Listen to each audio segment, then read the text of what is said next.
తుఫాన్లు, అల్పపీడనాల సమయాల్లో red, orange, yellow అలర్ట్లు గురించి మనకి ఐఎండీ హెచ్చరికలు చేస్తుంది.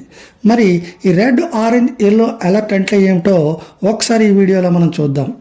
IMD Indian meteorological department colour coded weather అలర్ట్స్ని జారీ చేస్తుంది.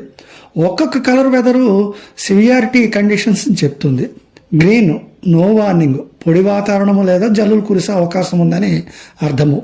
ఎల్లో సాధారణ వర్షపాతము 64.5 మిల్లీమీటర్ల నుంచి 115.5 మిల్లీమీటర్లు ఒక రోజు కురిస్తే దాన్ని ఎల్లో అలర్ట్గా చెప్పడం జరుగుతుంది.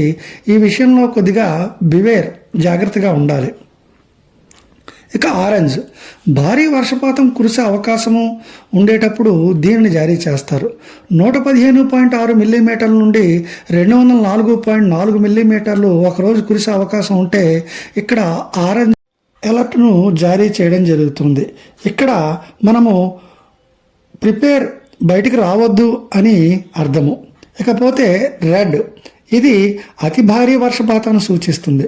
204.5 మిల్లీమీటర్లకు పైగా కురిసే అవకాశం ఉన్నప్పుడు ఈ రెడ్ అలర్ట్ని జారీ చేస్తారు. ఇక్కడ ప్రయాణాలు రద్దు చేసుకోవాలని, జాగ్రత్తలు తీసుకోవాలని, టేక్ యాక్షన్ అని ఈ రెడ్ అలర్ట్ జారీ చేస్తుంది.